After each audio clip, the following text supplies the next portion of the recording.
Hi, welcome to True Creeps, where the stories are true and the creeps are real. We'll cover stories from grotesque gore to the possibly plausible paranormal, to horrifying history, to tense and terrible true crime, and everything else that goes bump in the night. We're your hosts, Amanda, and I'm Lindsay, and we want you to join us while we creep. We cover mature topics. Listener discretion is advised. Hello, everyone. Today, we will be discussing the unsolved murder of Mercedes Vega. And this horrible thing happened in April of 2023 in my home state, Arizona. I've seen this case pop up a couple times since it's local, but after really digging into it this week, it's definitely not getting enough attention as it should. I had never heard of it before we started researching it, and it's so fucking sad. We often talk about cases where we feel just kind of perplexed by what law enforcement efforts have been. But I think that this is certainly just another example of where you're kind of scratching your head and going, wait, what's going on? Why haven't you done more? Because there's some facts that would lead you down some paths to some suspects. Mm-hmm. Yeah. And the whole thing, like she said, it's heartbreaking. It's really sad what happened to Mercedes. And her story should be more known, especially here in Arizona. It did happen around ASU. So everyone around that area really should be on alert. So we really want to get that out there. Yeah. So we're also recording this a couple days before what would have been her 23rd birthday, which breaks my heart. It feels especially sad because she's like starting her adult life. Yes. The early 20s is supposed to be like fun. And yeah, you're like figuring yourself out. And we're going to talk about her in general too. She had a lot of her stuff figured out and she was working towards goals. So just horrific. Yes. So our goal today is to help get the information out there so that maybe someone with details will come forward and give her family and friends some closure. Yes. When you hear cases that aren't getting a lot of media attention, one of the side effects of that is that people who have seen something that doesn't look like a problem don't come forward with information. Mm-hmm. As always, we want to spend some time talking about Mercedes and who she was before the worst thing that ever happened to her happened. So she was born on March 10th of 2001 in Anchorage, Alaska. She loved horses and babies. People would even call her the baby whisperer because she was so nurturing. I love that. She played violin and she was an amazing singer. She even sang the national anthem at a few sports games. When she was in school, she was a good student. She loved the ocean and she was a great swimmer. And she used to say, "My soul belongs in Hawaii." Love that. She has pictures of her in Hawaii and they're stunning. Like, everything about it is perfect. Yes, yes. Her friends describe her as being a bright light and having a huge heart. And she was super close to her mom and dad. When people would describe her, they would say that she was determined. One example of this is from her father. And he said that when she was 7, she made a PowerPoint presentation as to why they should take her to Disney World. I love that. Yes. So fucking much. That's so cute. And then when she got older, she did the same thing for a tattoo. She gets what she wants, right? I love it. I mean, if your kid started making you PowerPoint presentations to convince you to do things, wouldn't that be a hard no? Oh, absolutely. Yeah.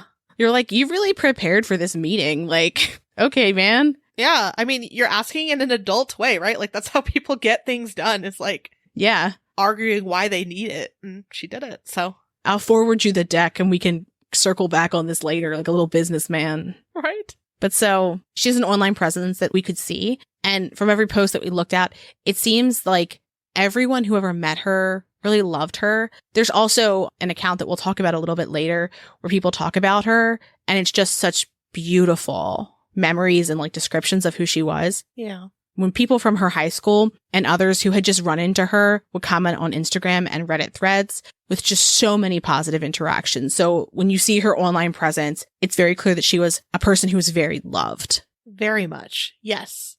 And the interesting thing about this case, unlike some of the ones that we've covered, because, you know, a lot of them are from a while ago, This one's so new. Her online presence, just like most of us right now, there's pictures of all the things that she did recently. There's a bunch of tagged photos of her and her friends. Like, yeah, everything is documented of what she did. There's like a lot of kid pictures even that you could find that are so cute. Yeah. It's just heartbreaking, all of it. So her best friends, Mackenzie Lockhart and Tynesa Williams, have said that she was thriving in Tempe. And again, that's in Arizona where I am. And she was working on becoming a personal trainer. So she was very dedicated to that as well. She was only 22 when she died. And she had just celebrated her birthday by going to Hawaii with some of her friends in March of 2023. And those are the pictures that I said were like, she had like the coolest vacation. Her family and friends have set up an Instagram called Honoring Mercedes Vega. And there's also a TikTok by the same name. And like Lindsay said, it's beautiful and heartbreaking. There's so many messages and so many pictures and videos of everything she's done and everyone's feelings and like letters to her. They're also updating about what's going on in the investigation on those same sites. Her parents, Erika and Tom Pillsbury, have also done many interviews, and I can safely say that we pretty much sobbed at every single one. Like, her parents were just so loving, and my heart breaks for them. Yeah.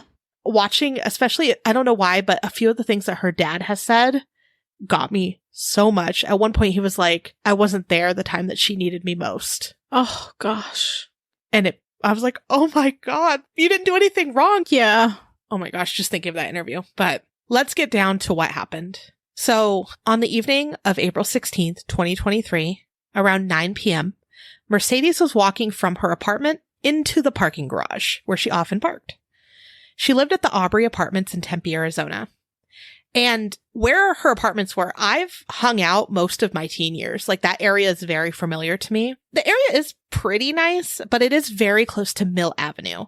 And Mill Avenue is where all the ASU students typically hang out, and, you know, the ASU campus and all that's over there. Which makes it even more strange that you haven't heard a ton about it. Yes. Because presumably they would want all of these students to be aware that a terrible thing happened to a young woman. Exactly. Yeah. And that area is very lively at night, but same thing. It's not the greatest area at night. Like, I wouldn't want to walk around alone there. I'd be in a big group. And I told Lindsay this before we recorded. It reminds me of like the area that Brian Schaefer disappeared. High traffic, lots of college students, a lot of things going on, concerts, nightlife, restaurants, everything. So yeah, you would think because it's such a busy area, there'd be more footage of what happened, right? So her plan was to meet friends that evening. And Tynisa, her friend that we brought up earlier, said, quote, "We believe she was debating between going to get sushi or going to Dave & Buster's.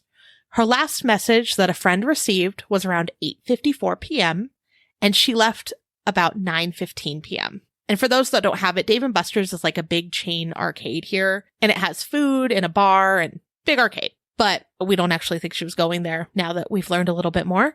Another friend of hers that's on TikTok, and her name is Zay.Reina, has also given some updates about the case. And Honoring Mercedes Vega has also shared her updates, so I'm like pretty sure these are correct. But she later said that after getting Mercedes' phone records, she was actually going to her job. She wasn't working, but she was going to hang out with a friend that night. So I've seen a lot of people still saying she was going to Dave & Buster's or she was going for food, but now it's changed. One of the things that we could see as well was surveillance footage of her walking into the parking garage from her apartment building. And it's the last time when she was seen alive. It's just a few seconds. Just you're going to walk out and like enter the parking garage, and then it cuts off, which we were talking about how strange that was because it's clearly not the entire video. Because there should be like a part where she walks around the corner and like heads to her car. Sorry if you can hear my dog like heavy sighing. She's apparently got feelings. But it's just strange that it's such a tiny clip that's available. When talking about this, her dad said, "You can see when she comes out that she does not have a care in the world and she's not paying attention to her surroundings." And he really does think that she wasn't aware that there was any danger for when she came out. And I just know how many times have you like walked out to your car because you're headed to go somewhere and you're like getting your keys or your bag or your purse or like pulling up directions and you're not fully aware of where you are because it's someplace you feel comfortable. Yeah. And I know that I've done it hundreds of times. Yes. Yeah. And it looked like, I mean, when we were watching it, she's like walking around. You see her reach in her pocket. It seemed like a typical thing. She's done it a million times. Yeah. So in the video, she's dressed casually, and it looks as though she's either FaceTiming or she's doing something on her phone as she walks into the parking garage. In a post by her mother says that Mercedes had been hit over the head while she was inside the parking garage and then forced into a vehicle. And like we mentioned, the footage is just her walking into the garage. It doesn't include that, but it has been discussed that one of the things that law enforcement found inside the garage was that where her car was typically parked, first off, her car wasn't there. But what was there was blood and brain matter, just right outside of where her car would have been parked. So kind of like, think if you're walking up next to your car, like right there. Mm-hmm. And it was on where the driver's side would be. And as a note, which is just, this is so heartbreaking to think. And we've talked about crime scene cleanup before in the past, but the blood and brain matter were left there until her parents cleaned it up. Just the thought of them having to be the ones to do that is horrific. Yes. Well, it's also because this was an apartment complex. So like, get your maintenance person to come out with like a fucking hose, right? It's a garage. Right. And it's part of a facility that has employed people who are coming out to do things like that. You see what I'm saying? That's something that they could have handled and probably should have. Yes. Yes. A public space. They should have. Yeah. Yes. So Mercedes was found around 1 a.m. inside another vehicle that was not hers, that was on fire. So that's a lot there, right? Yeah. Where that car was about 10 miles west of the Tonopah exit on Interstate 10 near milepost 85, which is, it's just so fucking horrific. Yes. Yes. There's a lot of questions here. Whose car is she in? How did she get there? The Maricopa County Sheriff's Office was called out at about 1:15 in the morning to help the Department of Public Safety, who had been called out to address a car that was on fire. Whoever reported it just saw that a vehicle was on fire. They probably weren't digging around in the car because it's on fire. The Department of Public Safety was responding on behalf of a 911 call that came in around 12:30. So if you're thinking of the timeline so far, 9:15, she's leaving her apartment building. 12:30, someone's seeing the car that she's found in on fire. And then at about 1:15, that's when the sheriff's office arrives. So the fire department comes, puts out the car. At this point, they don't know that there is a human inside. When the flames are fully out, that's when they find her body in the back seat. And unfortunately, there wasn't anything they could do because she had already passed. It was clear then that she had been tortured and that she was still alive when the vehicle was lit on fire. Fucking horrific. And we're going to talk a little bit more about what we mean when we say that. But what her mother said when she was talking about her daughter was, I know she died fighting. She's also said that Mercedes was burned alive and that she was not allowed to see Mercedes and that Mercedes was zipped upside down in a body bag with a heavy blanket over top of her after they had removed her from the car, which is just so heartbreaking. Yeah. Her mom talking about it gets me every time. Yeah, of course. She loved her so much. And just to know that that happened to your baby. Yeah. And how horrific. Like, she was tortured. Whoever did this is a fucking monster. Abso-fucking-lutely. So to give you a picture of where this burning car was, it was actually a little over an hour away from her apartment. So it was a drive, right? And where it is kind of just a big desert area. So to put it in perspective, it's like on the highway on the way to Southern California from here. So it's a long, boring drive to get there. And like the first place in California you would get in that direction is Blythe, but it's middle of the desert. So like them lighting the car on fire where someone would see her is very interesting. And I'm not sure why they did that. It is strange. Especially because it's middle of the desert, right? Like, if they wanted to get rid of her, like, obviously, I'm glad we have closure and know what happened to her. I hate what happened to her. But they could have thrown her in the desert, and it would have been a while until someone found her. So it's so weird. This is the space that she was found. It does really feel like they made a spectacle of her death and where they put her. Exactly, yeah. Because a lot of truckers, especially at that time at night, are going to California or coming back from California.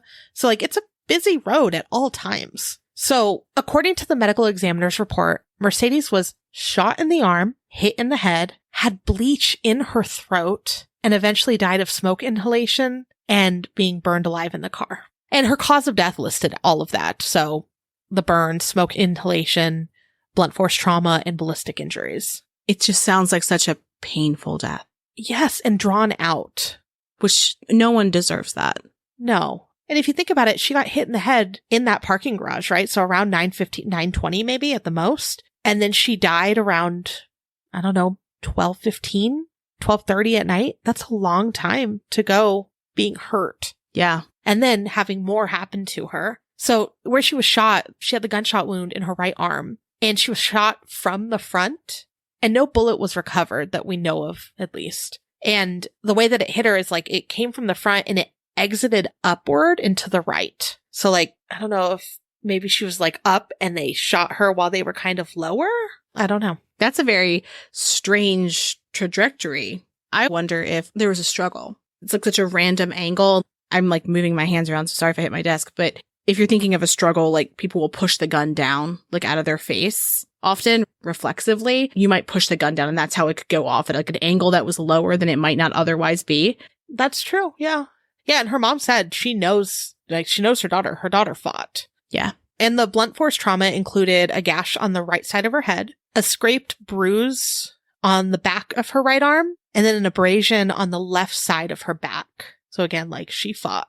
Another detail that one of her friends has shared is that when Mercedes was found, she also had white plastic or white bags over her hands. I don't know if that's just how they were able to get her to like keep her hands down, or I don't know. It seems weird that it would just be around her hands. It seems weird that it would be her hands. I would say that from looking at pictures of her, she had really long nails. Maybe. Yeah. That she could, like, even if she was bound, she could hurt somebody with big long nails. Perhaps, yeah, maybe. I hope she did. I hope she hurt them. Mm-hmm. And her mother in an interview added that there was not sexual assault to her genital region. However, we don't know what happened anywhere else, especially because of the bleach. The manner of death obviously is listed as homicide. And inside the car that she died in, there were gloves and bleach found in the front seat and lighter fluid in the back seat. So where she was. So remember, Lindsay said that the car she was found in was not her car. Now, her car was later found illegally parked near Culinary Dropout in Tempe. And so it wasn't left in the parking garage. And Culinary Dropout is about 5 minutes from her apartment. So it wasn't like far. We don't know who got in the car, if she was in that car, or if, whoever just took her car and moved it. I don't know. But she did drive a white 2019 Dodge Charger, and her license plate was LUV 333. And 333 was Mercedes' angel number. And all of her friends and family, like I've seen some of them get the tattoos. I've seen them write it on things. Their hashtag is 333. So that means Mercedes. That's very sweet. I like that. Mm-hmm. And probably also made her car easy to pick out. Yes. Yes. Too, because random license plate's harder to remember than like a vanity plate, which fucking sucks. Yes. So it's unknown how the car got moved. And unfortunately, there's been no details released of like testing or anything about either car. So we're going to go into a little bit more information about her life leading up to her murder, as well as details around the investigation. So according to her parents, she worked at a club as a dancer 2 nights a week. Her friend on TikTok also mentioned that Mercedes was a, quote, spicy accountant 2 days a week, which could be referring to either the work she does at the club or an internet presence where there might be a wider audience of people who she's not seeing face to face. And we bring this up because this kind of broadens the suspect pool of who may have done this to her. Right, right. So law enforcement and Mercedes' family are trying to figure out if her death was tied to someone she met at work and if there are any other potential victims. And I think one of the things to keep in mind is that we mentioned her case isn't getting a lot of attention, and it's hard to not jump to the possible conclusion that the reason why she isn't getting a ton of coverage is because she was involved with sex work. And we say sex work to include like anything, erotic dancing. Yeah. Or whether, you're doing stuff online, like under a large umbrella. But is that why she isn't getting the coverage that she deserves? There's no good reason for her to not get coverage, but it's so heartbreaking when people like learn a fact and are like, we don't care. Right. They turn their brain off and they're like, well, yeah, she did that. Like, yeah. What did she think? And I'm like, what? What the fuck? I think the phrase is people are like, they had a high risk lifestyle. Yeah, fuck them. And it's like insane. Existing is a high risk lifestyle at this point. Yes. Especially if you're existing as a woman. Like, exactly. Yeah. So human life has value. It doesn't really matter what you do for work. Yes. It's heartbreaking to think that perhaps it's this detail about her profession that has made law enforcement or media just disregard her. Right. And that your whole life is just your profession then? Yeah. Yeah. She had so much going on, and she wanted to help people too, right? Like, she made friends with everyone. She was close to her family. She loved animals. Yeah. She was kind. Like, what else do you want? Yeah. It's not as though when you hear murder cases, most of the time they're like, oh my gosh, she was an elementary school teacher. And that's like the biggest fact about a person. Right. I'm saying like a career that's considered relatively wholesome. Why would it matter here? That's good. Yeah, good point. Other than trying to figure out like, oh, does this widen our suspect pool? Exactly. It shouldn't be it's big of a deal. It's simply a fact about a person. Yes. So in interviews, her mother, Erika, believes that Mercedes' death wasn't the goal of whomever abducted her, and that it may have been the price she paid for fighting back. She brought up a good point, which was if whomever abducted her wanted her dead, they could have just easily killed her in the parking garage. But instead, she was abducted. And like, clearly they weren't worried about wounding her and attacking her in that garage, right? Right. Yeah. Which, by the way, suggests to me that they know where that camera is and where it cuts off. Maybe. Yeah. Or just that's where she parked. Like, that was her spot that she usually parked in. Yeah. And like, that's what I do too. When we go to a parking garage that I'm familiar with, I park in the same place so I can find it again. Yeah. Because otherwise I'm going to forget. I feel like a lot of people do that. But if the goal was her death, that they wouldn't have risked not just doing it immediately. Mm-hmm. Mercedes' friends have said that in the days and weeks leading up to her death, that she hadn't shared anything to indicate that she felt like something was wrong or that she felt unsafe. And also that if she did feel unsafe in some way, she would have told them. And again, like everything we see is that she had a beautiful network of people who cared about her. So if she felt like she was scared or unsafe for whatever reason, she could tell the people around her. The fact that her parents knew that she was working 2 nights as a dancer, like, she can clearly share things even with her parents. Yeah, and they've shared that in a few interviews, that she could tell them anything, or like, she was funny. She'd call them and like make some sort of silly joke and just be like, I just wanted to tell you that. Okay, bye. They have the cutest relationship, it seems. I love that. Yes. So one of the things that we thought was really interesting was that the details of the car she was found in have not been shared. So what type of car, how old it was, who owned it, whether it was reported stolen or not. None of this has been shared. And fingers crossed that this means that there's a lead associated with it. And like, that's what's happening. If there's something happening behind the scenes and that's why it's not released. Right. That's an ideal situation, not just that they didn't do enough police work. Because even if the car was stolen, you can still look for fingerprints for parts of the car that aren't completely charred.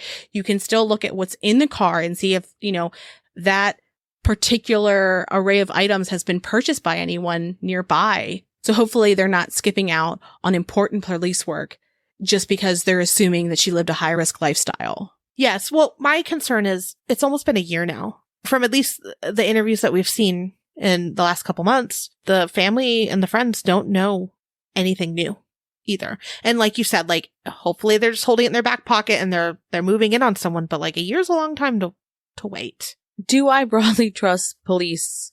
No.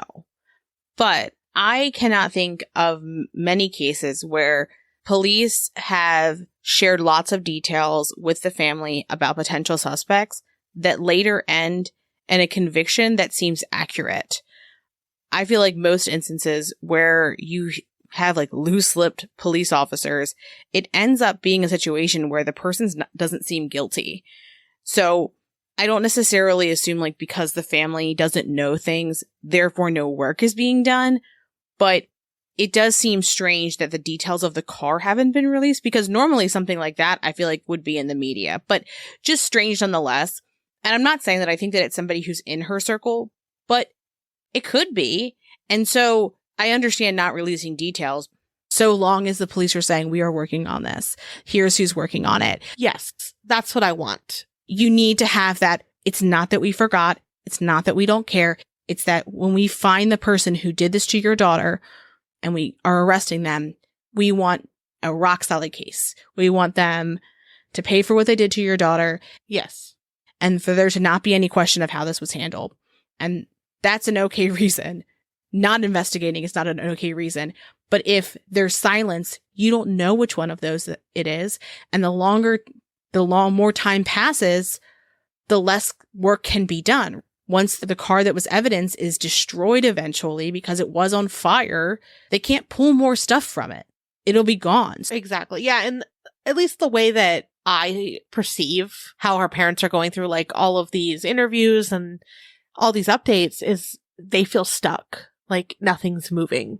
And so if they were like, hey, the case is moving, we can't disclose anything, or at least we are working diligently in giving them that confirmation. But I don't feel like that is happening, unfortunately. Yeah, no, I agree with you. What's also wild too is that people who are close to her have mentioned that the police have not asked them questions that they think would be like basic questions, which I feel like is really fair. And it's always really disheartening when you hear that law enforcement isn't seeming to take like basic steps of asking basic questions of her circle of people in her life. And so I hate it. So on Reddit, again, we've said this before, we can confirm some details, but others is like, you know, what people say on Reddit, right? But there are others that have posted on there that have been either at the same apartment complex at times or are currently living at the same apartment complex. And several of them have said that they had strange run-ins in that same parking lot. Luckily, a couple of the ladies that did post are okay, and they were able to post about their experience. But very strange that like other people have had strange things happen in that same place. It's a whole different type of heartbreak when she was a random victim. Yeah, I don't think that's the case here. Yeah, I don't either. But if there's multiple people who have had shady experiences in that garage. Right. Or maybe that's where they found her and then they were like, you know, waited and got to know her through other ways. I don't know. Yeah. But a couple other residents that have posted said that they were there at the time that this happened. Like they lived in the complex, and the complex shared an insanely vague email that they sent out to, you know, the residents after the police investigated on April 18th. So the next day. Well, technically her car was found burning on the 17th. So it would have been the day after that. And it gave no details. All it said was like that police were on property and they're conducting an investigation, that the complex was cooperating with authorities, and to reach out to Tempe police if they had questions or concerns. Like it did not say like, hey guys, be a little more aware, or, you know, any type of safety stuff, which was kind of weird to me. And you would think that they'd at least mention it or like be more alert when you're walking around this area. Sometimes can have some things happen. I don't know. They could be vague, but like at least give everyone the heads up. And I totally understand that they don't want people to move out or feel unsafe and not want to like give the complex money, but at least like act like you care about your residents. One of your residents was just brutally murdered. And they're just like, hey guys, there's police on property. If I get a clear email that is, hey, one of our residents was murdered, it does not appear that it happened on site. Yes. Law enforcement is investigating. They are on site. The garage will be unavailable on these days because the garage should have been unavailable on certain days after that. All of that information is really scary, but it's scarier when you don't get it. Like, yes, I would rather be told what's going on and be able to be aware, adjust as necessary than have to hear it from the news and then be like, I'm sorry, this is what fucking happened. And you gave me this vague email. Like, I feel like silence would have been better than what they sent out. Yeah. Or especially like a lot of the college kids live there, right? Yes. Yes. What if another woman was walking down to that same garage and there's another person waiting for her? You know, like that's sad. And I went on Google Maps. I haven't been to this particular complex, but I've been to a lot of them. Like I've had friends that went to ASU in that area. But this one, when you enter, from what I can see at least, it looks like there's only one entry point into the complex. It is a gated community and it goes straight to the underground garage. So like it's like a straight shot in and out of that garage. But terrifying to think about that they didn't tell anyone. And one resident even said that they didn't know what happened until they stumbled upon one of Mercedes' flyers that people have put up. And that's where he was like, oh gosh. I would be very interested to know if the other people who experienced scary things in the garage reported it to the management company. Because if there were dangerous things happening on the premises of the apartment, specifically in a garage where it's more secluded, and they decided to not adjust their security or cameras, knowing that there were problems and didn't notify their tenants, that sounds like a big problem, and perhaps a big problem that could cost them a lot of money from Mercedes' parents if they had prior knowledge that there was dangerous activity and illegal activity happening in that garage, and they took no steps to make their residents more safe, no steps to make sure that at the very least they could have footage of what was going on. Yes. Yes. Because what's the point of a security camera that doesn't help anyone? Right. Like you can see who walks down to get their car, but you don't know what cars are going in and out, you know, like, or. Yeah. And you don't know what's going on in the garage. Someone breaking into cars, like as stupid as that is. Like, there's so much that can happen. If there is a camera showing who's coming out of the building and into the garage, I would assume that there would hopefully be a camera showing who's coming in and out of like the garage from the world. And they should be able to look at that and say like, yes, who shouldn't be here? Exactly. And just to piggyback on how I was like, oh, and like car thefts, someone's mentioned, and again, I can't confirm that this indeed happened, but they mentioned that their golf clubs were stolen around the same time in that same parking garage. So like, again, like I know when you live in an apartment complex, normally they're like, your car is your car. We're not in charge of anything that happens, but at least like make your community as safe as possible. Well, I mean, and what was she hit over the head with? I thought of that too, but no details have been released, but who could know? But I mean, the idea that it could be a potential murder weapon that was stolen from a person. Yes. Yes. And her family and friends, like we've said, are doing everything in their power to help get the word out there. They've had several meetups in the last few months. They've had a balloon release to honor her. They've had meetups to pass out flyers and talk with people in like key areas. Think of like where her car was found, like her actual personal car was found. And so far, they haven't really been able to get additional surveillance footage that we know of. And her family and friends have not really shared anything new. They also held a press conference, and during the press conference, her father said that they kept quiet for a few months to let the justice system run its course. But now it's time to inform people what's going on and get these people caught. So they're just like, we gave you guys a chance. We're done waiting. I also, like, this was kind of heartbreaking. In one interview, her parents also stated that they were a little nervous to come out to discuss the whole ordeal too, because now everyone knows who they are and that they are her parents. So like if there was a person or group that attacked her, perhaps like they might go after them next. I don't know. Yeah. But that's sad that they're scared too at the same time as mourning on top of wondering what the fuck happened. Yeah. So all of her loved ones have done a lot of interviews, and they said they will not give up until the person or persons responsible is found. So I even today, like already, they've already shared other videos and like just getting awareness and getting people to come to their online sources to talk about the case. Another thing we saw too that just pissed me off so much is the Honoring Mercedes Vega account shared that someone made a mock account of their Instagram, but like in the shittiest of ways. And whoever made it commented at least one terrible, awful thing. And it looks like that account luckily is already taken down. Yeah. But it does show that someone clearly did not like her. It's super fucked up what they wrote. It's fucked up. Like, fuck those people. But I'm hoping that that gets investigated. I saw a lot of people like, hey, investigate this. This is fucking weird that someone would do this.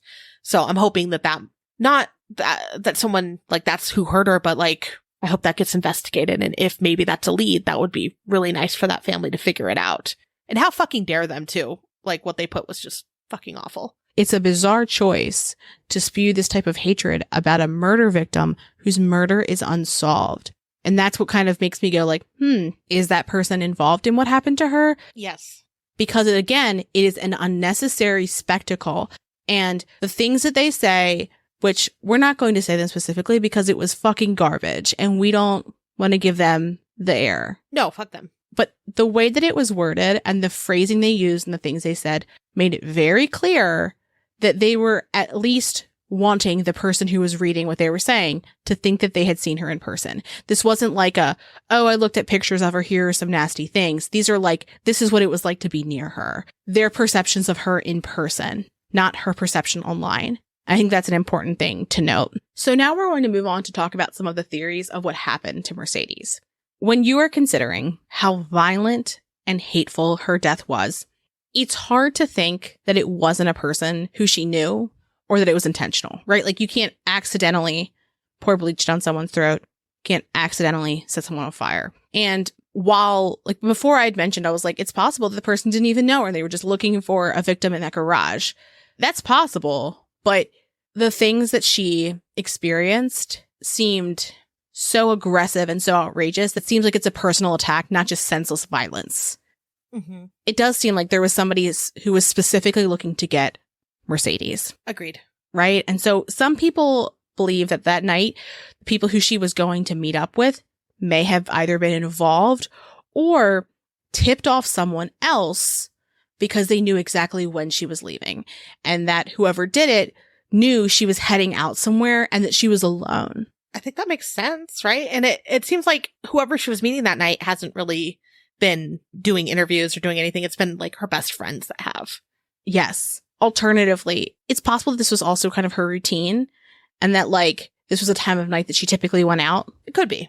Yeah. There's also theories that perhaps Mercedes saw something that she shouldn't have seen, and that perhaps the bleach was more of a message of don't talk, or a message to someone else saying that if you say something, this will happen to you next. That's a lot. Yeah. We mentioned that the way that her body was left was clearly a spectacle. So they clearly were trying to say something. Mm-hmm. We're clearly trying to make it so that she was seen. And that would really, I think, support the idea that they're threatening someone else through her death. I agree that, as horrific as it sounds, like, why did they make it so easy to find if they didn't want it to be found, right? So some people believe that it could have been sex trafficking. And unfortunately, there are a lot of reports almost daily here of women being followed, having something left on their vehicles to like mark them as a target, and even close run-ins almost being taken from parking lots and things like that. I probably see a video like, I don't know, once a week of someone going, oh my gosh, this happened to me. Or surveillance footage of like parking lots where people have said, look what just happened. So horrific. We mentioned AirTags a while ago and how people were popping AirTags on people's vehicles to track them. Mm-hmm. I could very easily see a person who frequents a strip club getting the wrong impression from someone and sticking an AirTag on a car. Yeah, easily. We actually just got some AirTags for the dogs, like to put, not to hang off their collar, but onto their collar, because the stupid puppy keeps losing everything I put on his collar.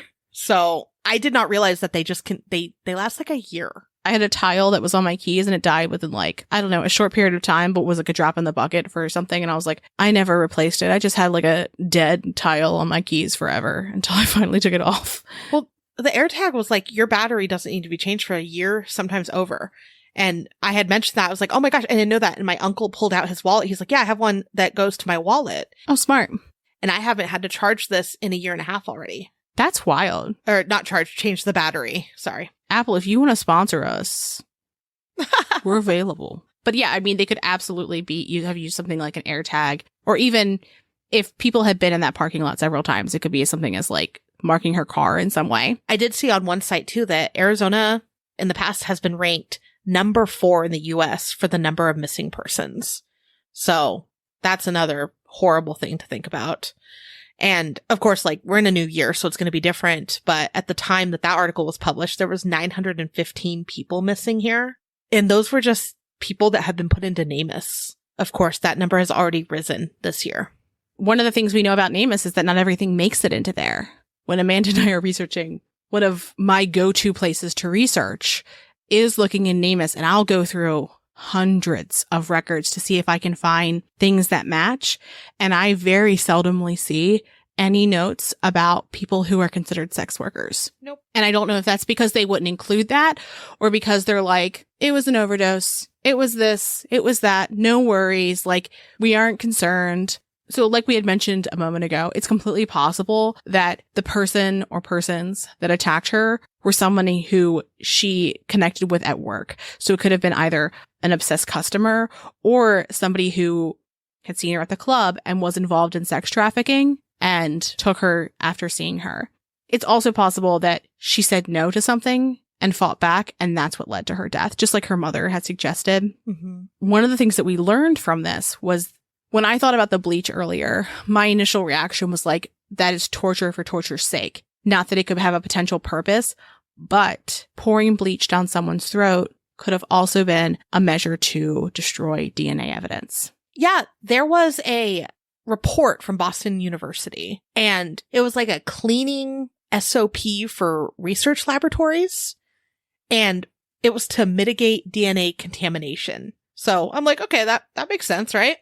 Mm-hmm. And in one part, it was saying household bleach is effective for removal of DNA from surfaces, and use freshly prepared solution of household bleach for 30 minutes of contact time on the surface, followed by rinsing with ethanol or water, and that should destroy DNA. Yikes. So many yikes. Mm-hmm. Another theory is that Mercedes' murder was tied to some organized crime. And that would, theoretically, be a reason why police might not be talking to Mercedes' parents, because they're trying to bring down not just her murderer, but also an organized crime group. Yeah, recently in February, there was a bunch of arrests, 158 total from what the news had said, after like a 12-day operation targeting human trafficking in Scottsdale. So that's a lot of fucking people. Yeah. Interestingly, though, Scottsdale's only a few minutes away from where Tempe is. Yeah. Maybe there's a connection there. I don't know. Perhaps. So what do you think happened to her? So I've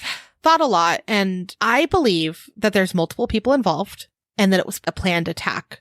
They also would have had to know how to get into her gated community, right? And at least an idea of what she drove and where she parked. Because that complex, at least from, playing around on Google Maps, it has parking in the garage, but it also has parking like around the complex too. So like they had to know where she parked. And I know like with gated communities, it is pretty easy to get in. You could just wait for the gate to open, but like that is still, it could dissuade someone too a little bit. I'm hoping there were cameras. Especially if it was random. Yeah. If you're thinking opportunity, the opportunity isn't as easy when there's a gate to get past. Yes. And there's other, that college town, there's so many apartment complexes and different, living situations there. I would think, though, that they would have had cameras, right? And I know we kind of touched on that before, that either would have gotten the car that came in, if they were walking on foot and they took her car to leave. I don't know. But I feel like there should have been a camera to see that. And like I mentioned, it's like a straight shot from like where you go into the complex into the garage. So like it would have been easy and relatively quick to be able to get in and out, right? But my theory is, I don't know if they had another car, like a secondary car that they went in, or if they took her from her car, drove it to Culinary Dropout, and then maybe there was a transfer of some kind, or maybe someone was meeting them there. I don't know. But I do find it unusual that there is a second car. And then possibly even another car, because if you think about it, where she was found, right, in the car on fire, how did the person escape who did that to her? There had to have been another car involved there too. Exactly. And the fact like that you brought up that they didn't kill her immediately. And they very much made sure that everyone knew that she died that night.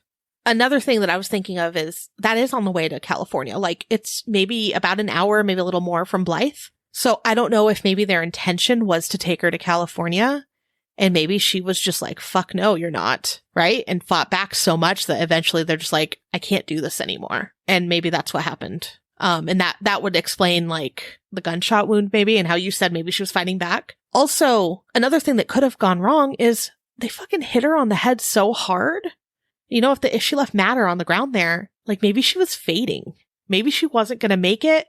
And especially if you go into California, maybe someone would have noticed. If that's their intention, I don't know. There's not much over there. There's Quartzsite, there's Blythe, all of that. And then, unfortunately, like the bleach thing, I don't know if that was a message or if maybe she was assaulted and they were just trying to get any DNA evidence as quick as they could before they left her.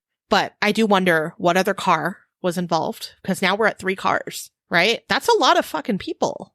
And then they would have had to leave pretty quickly because, I'm sorry, a car on fire is going to get a lot of attention. It had to have been a second, like they were ready to go. We're going to light this on fire and leave, right? So it had to be kind of strategic. I don't know how they could figure that out, but what was that getaway car? And then I'd be curious too to see what cars, I know it's a very busy area, but what cars went to California and crossed the border between like 1:30 and 2 a.m.? Like, is there any connection to Mercedes with any of those cars? Is that something that anyone could see or notice? I don't know.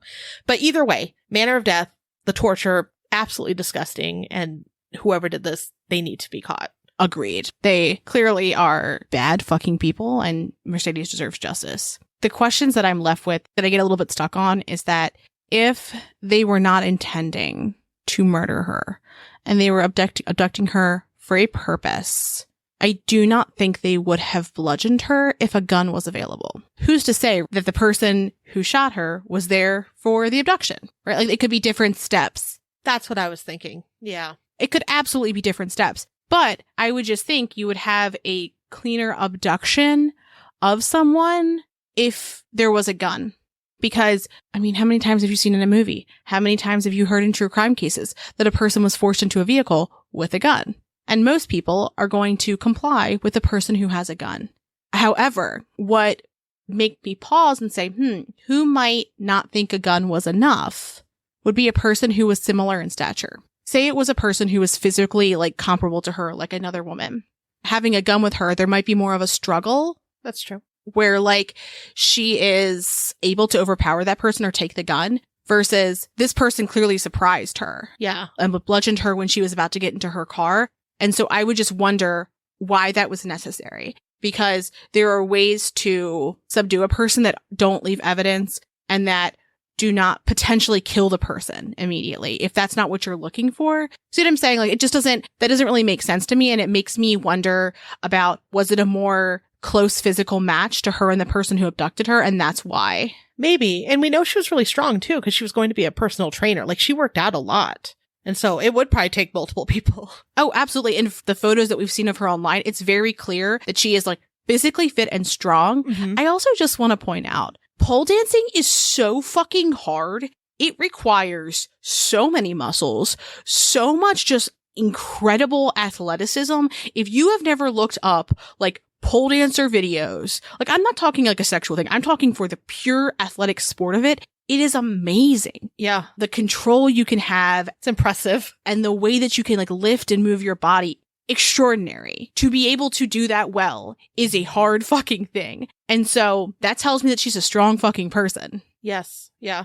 So like, I don't think she would have been easy to abduct, which again makes me think that the person was comparable or less in terms of stature and knew that they couldn't overpower her. And the element of surprise too. Like, she was looking down at her phone. You see her like walk out. She grabs her keys out of her pocket, looking down. Like, if someone walked right up to her behind her, and a busy parking garage, right? When you live in an apartment, you would think like multiple people could be there. And it's not unusual for groups and various people. But also at the same time, there was no one there. I guess like it's a Sunday night, but still interesting. In apartment complexes that I've lived in, many times I was there by myself. So I don't find that altogether strange. To me, I get a little bit stuck on, there was a gun in the mix. Why wasn't it part of the abduction? And so I agree with Amanda that there's definitely several people involved because the methods change too strangely, right? We've got Yes. a gunshot, bleach, and bludgeoning. Doesn't make logical sense to start with bludgeoning if a gun's there. I guess that's just my point. And that if it was trafficking, they would not want her to be physically damaged in some way. And when you bludgeon someone, they can fall. So like, she could hurt her face.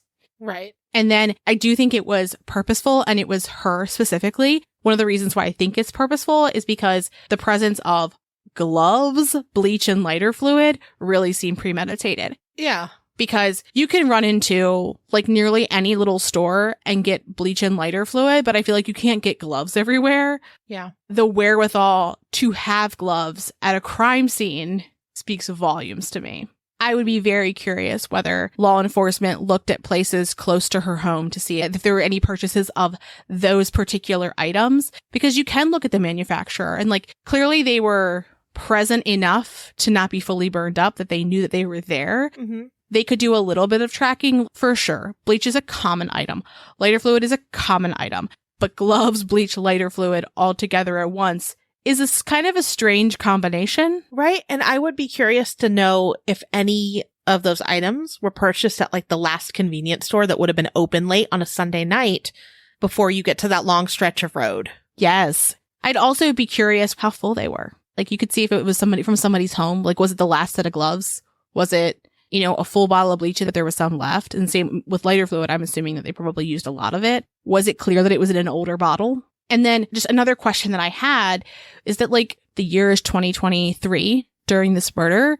There's cameras, there's traffic cameras for both speeding and for red lights. So I would be curious as to whether there was any place along the drive from her apartment complex to Culinary Dropout where her car was found that had picked up her car. Like perhaps they ran a red light.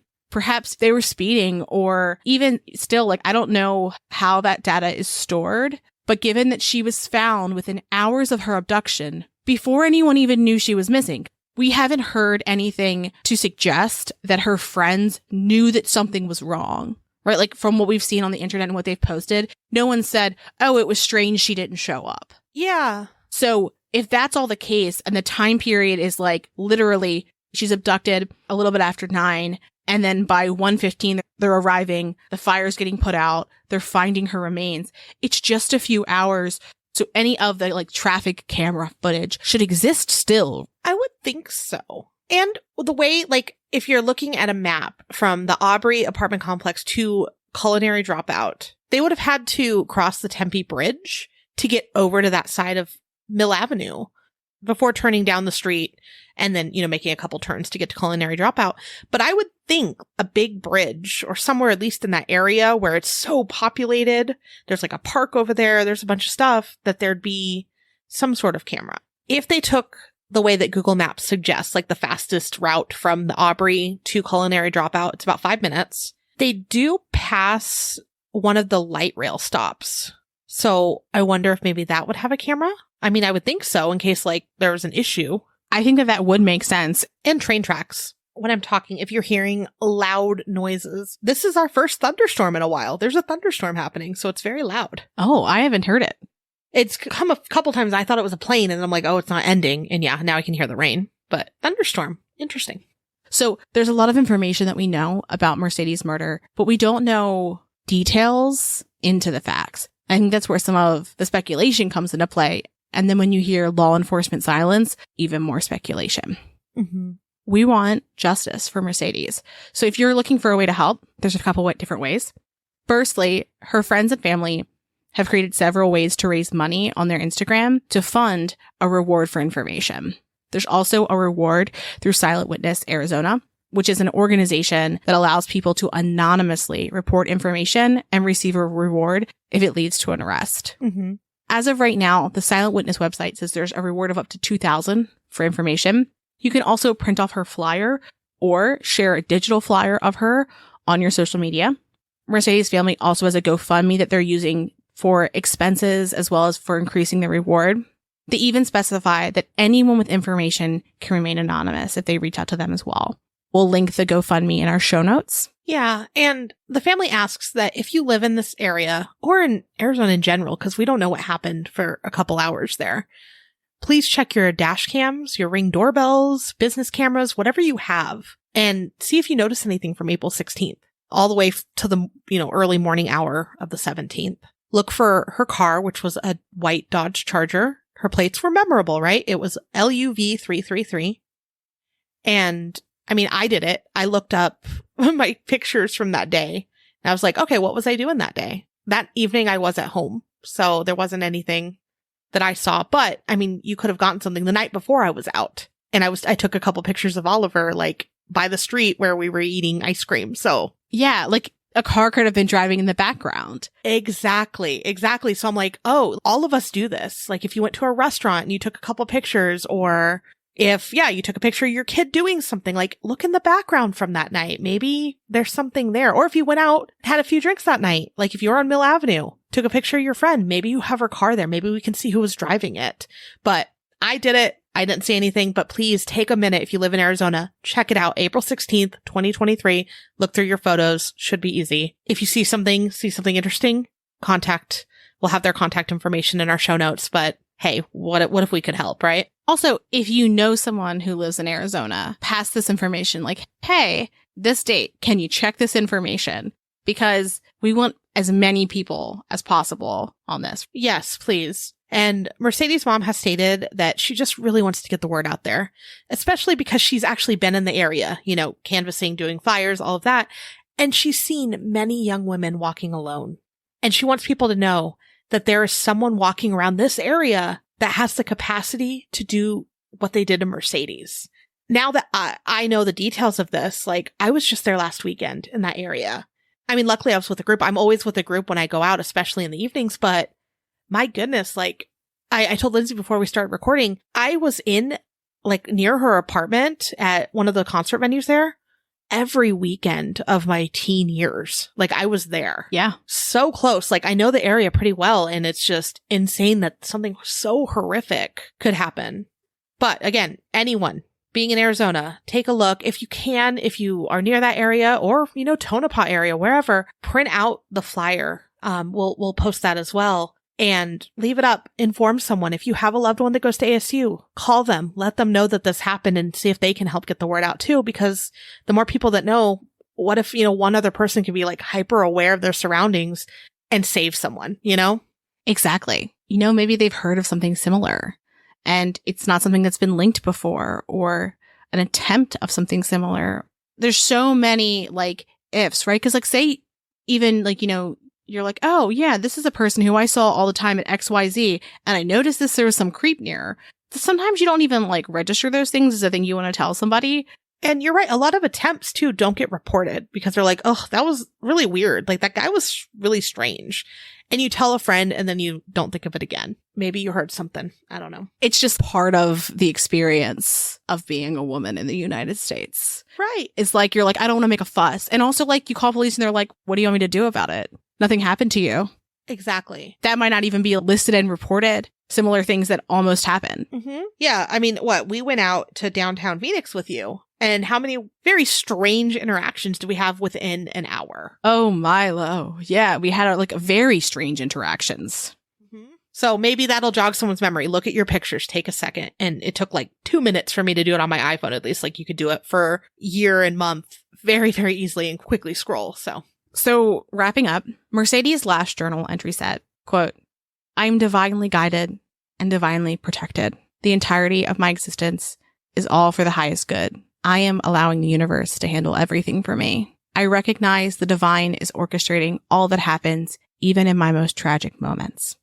I am being divinely led to my higher purpose. The universe has perfect timing. Does that break your heart? It breaks my heart because it's like such a trust for the world. Her life will ultimately be good. And that's just so bittersweet, you know, to think that like she had this mentality, she had this outlook, and that this is what happened to her because she didn't deserve that. Mm-mm. In so many of the interviews with Mercedes' father, the thing he says over and over again is throughout all of these interviews is, quote, my daughter mattered. It wrecks me to think that like you could lose someone and that it would feel like that. Losing someone is bad in that way. Losing your child is worse. Losing your child and knowing that maybe other people won't care because they've made a judgment about her is unfair. And it speaks volumes to like, if you're a person who judges people on being a sex worker, just truly get fucked. I just don't understand it. How you could not care about someone on a basic level and how you could say like, a human. Yeah, She's human. and the person who did this to another human. Yes. And she didn't deserve that. And her family doesn't deserve To feel like that. to feel like people think their daughter doesn't matter and to feel like society's just fine that this happened to her. She seemed like such a light and a kind person who had a presence and like lived her life. It's insane to think that anybody could hear about what happened to her and not be fucking outraged Agreed. and not say like, what are we doing about this?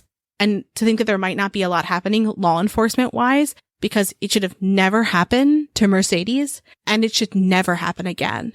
It's so terrifying to think that if they don't act now, it's going to happen again. Because if you can do that once, then you're that type of fucking person. Yeah. What's to stop them from doing it again? Exactly. It's how serial killers like Samuel Little murdered dozens of women. Yeah. And we've said it before too, like the family having to be the ones to be like, guys, please care about my daughter. We're still here and we're still wondering and we're still working on anything we can, but can you please put us in the media again and maybe, you know, tell people? And it takes them. No one else is. Yeah. They're putting together all of this. No one else is. And my heart breaks for them. And yeah, we want to help in any way that we can.